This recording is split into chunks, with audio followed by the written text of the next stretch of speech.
నేనే మీ అన్న బాగుంది కన్నా అంటూనే ముద్దాడుతావే నీవే నా పక్కనుంటే చాలే అంతేనా. కష్టాలు ఉన్నా కాసేపు అయినా రాజ్యాల కోసం కొడతానే. అయిపోయినాయా? ప్రార్థన జరిగితే నా తప్పే ఉంది. నీ గురించి నీ మీద ప్రేమతో నేను ఏంది 4 మాటలు మాట్లాడినా ఒకటే, వాటిని కొంచెం రాగం తీసి పాడుతున్నా, దాని తప్పేంది. సరే అండి, ఎలా ఉన్నారు? బాగున్నారా? మీరు చాలా బాగున్నామండి. టైం వచ్చేసి రాత్రి కూడా 10 అవుతుంది. ఉదయాన్నే ఈరోజు షాపింగ్ వెళ్ళామండి. 3 పనుల మీద వెళ్ళాము. 2 పనులు అయినా 1 పని అవ్వలేదు. ఆ లాస్ట్ పని ఏందో మీకు లాస్ట్ చెబుతాను. అవ్వలేదు. ఫస్ట్ పని వచ్చేసి ఇంకా సరుకులు తీసుకోవాలనుకున్నాము, నెలవారి సరుకులు. అంటే మేము పని చేసాం కదా, కొత్త పని 2వ పని స్టార్ట్ చేసి దానికి పుటింగులు, భీములు, పారిగోడ, పునాది ఇవన్నీ చేసాము. చేస్తే ఒక 10,000 అడ్వాన్స్ తీసుకొని ఇంట్లో సరుకులను అలానే రాజ్కుమార్కి గ్రైండర్ తీసుకోవాలనుకున్నాము. గ్రైండర్ అంటే మిక్సీ తీసుకురావాలనుకున్నాము, ఒక 3,000 4,000. అయితే మా అత్తగారు ఇచ్చిన పాత మిక్సీ ఒకటి ఉంటే అది పాడైపోయింది. అది ఇచ్చేసి తర్వాత తెచ్చుకుందాం అనుకున్నాము. మేము పోయిన పనిలోనేమో సరుకులు తీసుకోవడం అయిపోయింది. జియో మార్ట్లోనూ అలానే ఇంకా ఎండి చేపలు తీసుకోవడం మార్కెట్లో, తర్వాత చిల్లర మార్కెట్ ఇవన్నీ 3 వస్తువులు తీసుకొని సరుకుల వరకు అయితే ఇంట్లో వరకు బియ్యం కడతో సహా మొత్తం తెచ్చుకున్నాము, కూరగాయలు కూడా. తర్వాత వచ్చేసి నెక్స్ట్ ఏంది రాజీ తెచ్చుకుంది? రాజ్కుమార్ పలనప్పుడు పలకదు. ఏమాయ్ కుమారి, మిస్సెస్ రాజ్కుమారి పలకవా? పలకపోతే ఏమైనా చెబుతాలే. ఇంకా ఇది తీసుకున్న తర్వాత అన్నీ సర్దేస్తున్నాను. రాజ్కుమారి మన సబ్స్క్రైబర్స్ ఫస్ట్లో మనకి 2 years బ్యాక్ పప్పు దినుసులు డబ్బాలు అవన్నీ పంపించారు. పంపిస్తే ఏమైందంటే దగ్గరగా జాన్సక్ ఏమో ఒక 10 బాక్సులు 15 బాక్సులు పంపించింది. చెన్నై కూడా మొత్తం కలిపి ఒక 20 బాక్సుల పైనే ఇంట్లోకి కొత్తగా వచ్చినప్పుడు. అయితే ఆ మూమెంట్లో వచ్చిన తర్వాత అన్ని జాగ్రత్తగానే ఉంటున్నాయి. 2 నెలలకి 3 నెలలకి 6 నెలలకి మెల్లగా తగ్గిపోతా వచ్చినాయి అన్నమాట. ఇంట్లో చిన్నదాని పెద్ద సెలబ్రేషన్ చెప్పేసి పీకులు పెట్టినప్పుడు మా వాళ్ళకి, మా చుట్టాలకి, వాళ్ళందరికీ 6 కేజీలు పంపించటం. అలానే ఏమైనా పలావ్ కానీ ఏదైనా బిర్యానీ కానీ ఏదైనా చేస్తే వస్తువులు పంపించడం. అలాగా మా చెల్లెల వాళ్ళకి, నాన్న వాళ్ళకి, అలానే మా రాజ్యకి సంబంధించిన బంధువులకి, అంటే మా మామయ్యలకి వీళ్ళందరికీ పంపించడం వల్ల ఏమో మొత్తం తరిగైపోయి చివరికి ఆ 3 మిగిలినాయి. ఆ 3 ఆ 2 సీసాలు. మిగతా వస్తువులు మిగతా వస్తువులు ఏమో జాగ్రత్త చేసుకో. ఉన్న వస్తువులు మళ్ళీ కొనుక్కోవాలంటే ఎంత ఇబ్బంది అయింది, ఎంత కథ అయింది.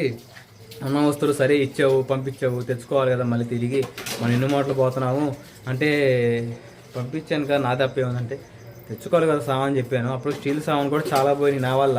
ఎలాగంటే మనం వినకొండలో అలాగే విజయవాడలో కొన్నాళ్ళు మనం ముఠా కట్టుకుని పనిచేసినప్పుడు అప్పుడు చాలా గోత నిండేకపోయాయి రాజ్కుమారి సామాన్, పెళ్లి సామాన్ అన్నీ. అక్కడ మన భోజనాలు ఏర్పాట్లు, మన మనుషులకు భోజనాలు పెట్టడం అవన్నీ మన బాధ్యతే కదా. అందుకని చెప్పేసి అన్నీ తీసుకెళ్తే వచ్చేటప్పుడు పెద్ద బోరానికి తీసుకుంటే సగం బోరానికి వచ్చింది. మొత్తం బోరైపోయినాయి. అంటే పట్లలో వాటిలో ఉంటున్నాం కదా, అలాగా సామాన్ అనేది ఇప్పుడు 100%కి ఒక 50% బోరైపోయినాయి. ఒక 50% ఉన్నాయి. ఉన్న సామాన్ కూడా జాగ్రత్త చేసుకోమని ఇప్పుడు దాకా మేడం గారితో ఫైటింగ్ అంటే మాటల ఫైటింగ్ అన్నా బాగుంటుంది. కానీ చేతల ఫైటింగ్ ఉంటే ఈరోజు కాకపోయినా రేపైనా మర్చిపోవచ్చు. ఎవరికి తమాషాగా ఉంటున్నాలండి. భార్య భర్తల మధ్య ఎప్పుడు సంతోషాలు, సుఖాలు, ఇంకా ఆనందాలు ఉంటాయి. కానీ ఇలాంటివి కూడా ఏమంటారు, కాపుతో ఉన్న వాళ్ళు ఇంకా ఎక్కువ ప్రేమ ఉన్నట్టు నాలాంటి వాళ్ళ మాట. నా భార్యతో భార్య భర్తలనక కొట్టుకోవడం, తిట్టుకోవడం అనేది సహజం కదా. కానీ నేను చాలా వరకు ఒకవేళ చేసుకున్నా కూడా గంట కూడా ఉండలేను. కావాలంటే రాజ్కుమార్ ప్రూఫ్. రోజు గడిచే వాళ్ళు శిల్పుల మీద పేపర్లు రాసుకొని ఆ పని చేయి ఈ పని అని చెప్పేసి కొన్నాళ్ళు ఒక మౌనవ్రతంగా జరుగుతూ ఉంటాయి ఒక్కొక్క ఇళ్ళల్లో. ఇంకా తగాలు జరుగుతూనే ఉంటాయి ఒక్కొక్క ఇళ్ళల్లో. కానీ నా విషయానికి వచ్చేసరికి, అంటే కొంతమంది అందరు కాదు కానీ నా విషయానికి వచ్చేసరికి ఒకవేళ నేను రాజీ నాతో తగద పెట్టుకున్నా, నేను రాజుతో తగద పెట్టుకున్నా ఒక గంటే, మహా అయితే ఒక గంట, అంతకంటే ఎక్కువ నేను అసలుకి తాగదేనో నాకు రాదు కూడా. చాలా వరకు రాజకుమారి బెట్టి కొనని చెప్పేసి చూస్తున్నారు కదా మీరు ఇప్పుడు బెట్టుకుంటున్నా మీద. కానీ నాకు ఏందో నాకు అలా ఉండబుద్ధి కాదు.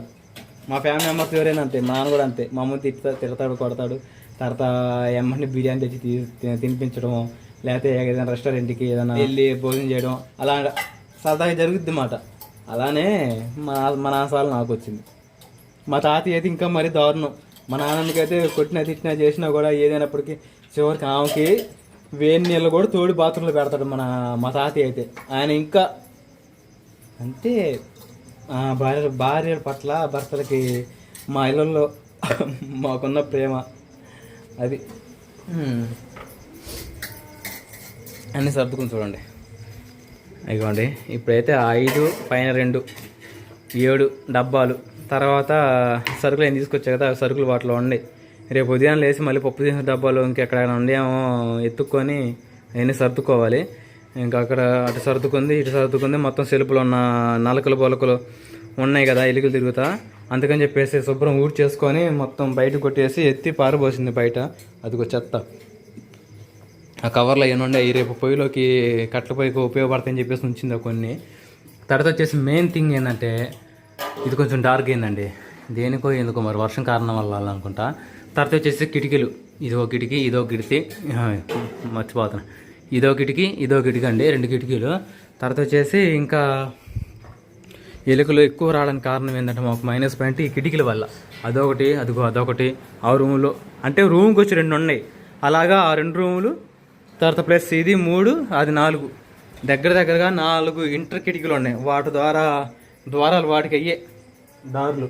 నేను తలుపులకి అప్పటికి ఇగో ఈ గుమ్మాలు పోతే మాలు అప్పుడు కలికాను, ఈ గుమ్మం ఆ గుమ్మం, తర్వాత 3వ గుమ్మం. అంటే ఏమైనా నిద్రపోయినాక పాములు కానీ తాసుపాములు తేళ్ళు కానీ ఏమైనా వస్తాయని చెప్పేసి నేను ఎలాగా డోర్ లెవెల్కి ఖచ్చితంగా డోర్కి చీమ కూడా పోకుండా చూసారా గ్యాప్ లేకుండా కొంచెం కూడా గ్యాప్ లేకుండా అలిగేసి అనమాట. అంటే ఏ విష పురుగులు కానీ పోకుండా ఉండకూడదని అదే ఉద్దేశంతో ఈరోజు రేపు ఉదయాన్నే మార్నింగ్ మీకు చూపిస్తానండి. ఆకిటికి అన్నిటికీ మెస్ తీసుకొచ్చాను, అలానే జాలి కూడా తీసుకొచ్చాను. ఆ 2 కలిపి ఆ కిటికీలు మొత్తం క్లోజ్ చేపిస్తా. ఫస్ట్ క్లోజ్ చేపించిన తర్వాత మళ్ళీ ఆ బల్ల పైన ఏమైనా ఉంటే మొత్తం శుభ్రం చేయించుకోండి.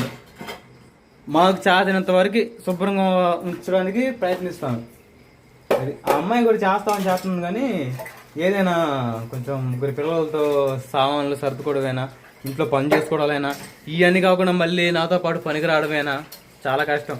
మాటలతో నేనే ఏదో కొంచెం అది అన్నా కూడా అంటే ఇప్పుడు ఏంటంటే బాగా పనిచేసేవాడిని బాగా మెచ్చుకున్నాను అనుకోండి, ఒక్కోసారి వాడు నెత్తినెక్కుతాడు, మన చెట్టు ఎక్కించినట్టు ఉంటుంది. అలానే మన మాట కూడా మా బాసు మా ఆయన మెచ్చుకుంటున్నారులే ఏమనాలే అని ఉద్దేశం కొంతమంది ఉంటారు. అలా మైండ్ సెట్ ఉండకూడదని చెప్పేసి పని చేసేవాడిని అంటే పొయ్యి ఎద్దునే పుడుతూ ఉంటారు ఈ రోజుల్లో. అలాగే చేసేవాడినే చేపిస్తూ ఉంటారు, కానీ మాయ మాటలు చెప్పేవాళ్ళని వాడు మంచిగా అవుతారు. ఏదైనప్పటికీ అలాగా చెబితే బాగుంటుందని నా ఉద్దేశంతో రాజీతో అలాగా చిన్న ఫైటింగ్ చేస్తూ ఉంటాం అన్నమాట. చిలుపు ఫైటింగ్ అంతే, ఓకేనా?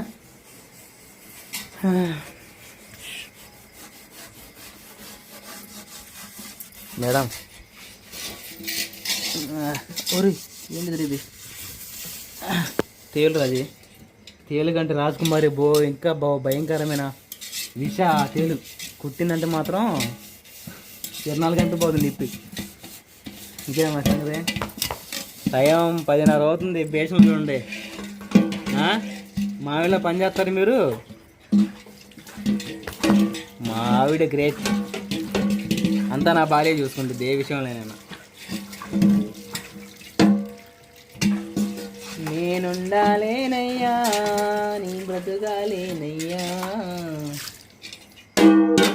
నేనే మీ అన్న బాగుంది కన్నా అంటూ ముద్దాడుతావే, నీవే నా పక్కనుంటే చాలే. అంతేనా? కష్టాలు ఉన్నా కాసేపు అయినా రాజ్యాల కోసం కొడతానే. అయిపోయినాయా?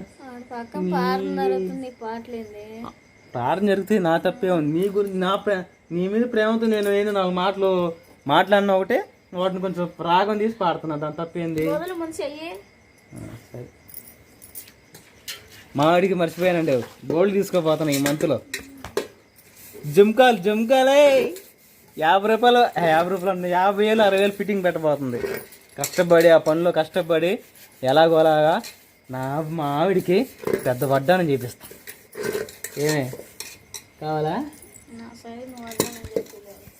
నీ సైజు వడ్డానం చేపినా బాగా నిజమే, ఆస్తులు అమ్ముకోవాల్సి వచ్చింది.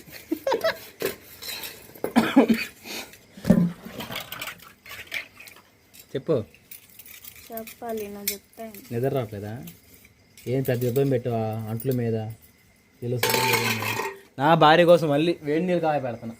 ఇప్పుడు దాకా వేడి నీళ్ళు కాయ పెట్టి ఒక రౌండ్ ముగ్గురు పిల్లలు స్నానాలు చేపించేసి వాళ్ళ బట్టలు వేసి ఇంకా ఉయ్యాలు వేసి ఒకరిని ఇద్దరిని డబ్బకుండా మంచం మీద వేసి నిద్రపుచ్చా. మా మేడం గారు కోపంతో ఉన్నారులే, ఎందుకులే మళ్ళీ ఆ పనులు మా ఆవిడ కూడా చేయొచ్చు. పందెంతో నేను మెలకొని ఉండి నా సెల్ నొక్కుంటా, నేను కూడా పండుకోవచ్చు. కానీ నా భార్య ఈ పని చేస్తున్నప్పుడు నేను ఆ పందెంగా ఉంటాం తప్పు కదా. అందుకని చెప్పేసి ఏదో ఏమంటారు, వేడి నీళ్ళకి చన్నీళ్ళకి వేడి నీళ్ళలాగా నా భార్యకి సహాయం చేస్తాను. ఇంట్లో పనులు కూడా, బయట పనులు అంటే మామూలుగా సహాయం చేస్తూ ఉంటాను. చెప్పడం మర్చిపోయాను, రేపు పని ఉంటేనేమో ఉదయం పనికి వెళ్తాను రాజీ. పని మాత్రం 90% పని ఉండదు. బియ్యలు పోసాం కదా, దానికి సంబంధించిన యాంగ్లర్లు ఎత్తేనే పిల్లర్లు పోయాలి. అందుకని చెప్పేసి మాకు రేపు ఖాళీ కాబట్టి ఇంట్లో పనులు, తర్వాత ఇంటి ముందు రాజీ ఈ కలుపు ఎంత మొక్కలు వచ్చినాయి, మిషన్తో ఆడిచ్చానా? మొత్తం శుభ్రంగా కలుపు మిషన్తో కొట్టిస్తానండి, శుభ్రం నీట్గా ఉండిద్ది. ఇంకా తర్వాత అవి కొట్టేసిన తర్వాత చిన్న చితక కాగితాలు చెత్త చెదరాలు మొత్తం ఉంటే పొయ్యిలు వేసి మంట వేయడమా, లేకపోతే అక్కడ కుప్పేసి మంట వేయడమా, ఏదో ఒకటి చేయాలి. ఏమంటే ఎందుకు బియ్యం అంటే పారపోతున్నావు? పారబోయి కాకట చిన్న కోళ్ళు ఉన్నాయి తింటాయిలే, కానీ అయినా ఇప్పుడు వద్దు, అర్థమైందా? కుప్ప పోసుకొని వాళ్ళ మూలన పోయి ఆ మూల పోయి తింటాయి. ఇక్కడ మన పిల్లలు అందరూ ఉన్నాం కదా, బుడ్డోడు వచ్చి తింటాడు మళ్ళీ వాటిని. తిండా మరి ఏంటి నువ్వు ఏది పిచ్చావా? నువ్వు మర్చిపోయానండి, ప్రతిసారి వినకుండా పోయినా కూడా నా భార్యకి ఏదో ఒకటి ఇప్పించేవాడిని. అలాంటిది వాళ్ళ తమ్ముడితో పాటు ఈరోజు బైక్ మీద వచ్చింది.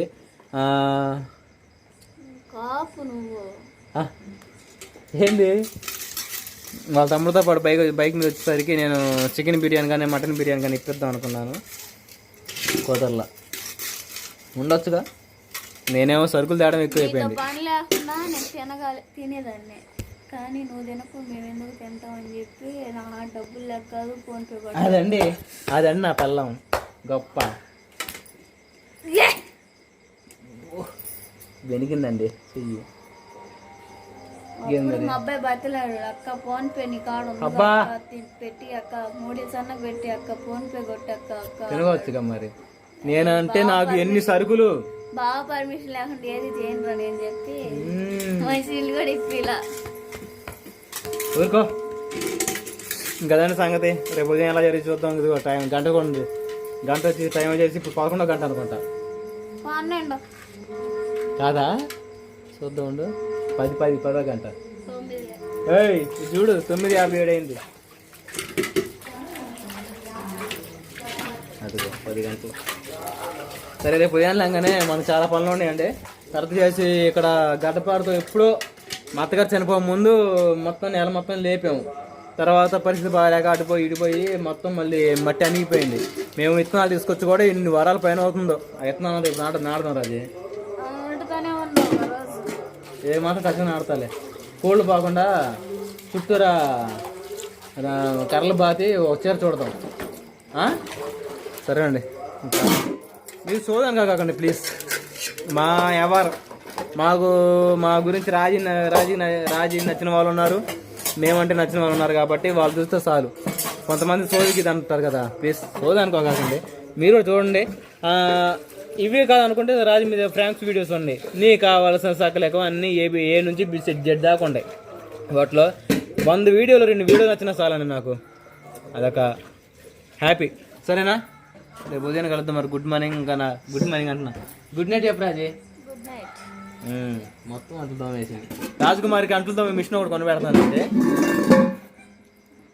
ఆ మిషన్ అంట్లు దాంట్లో నూగితే చాలు మొత్తం శుభ్రంగా కడిగేసిద్ది.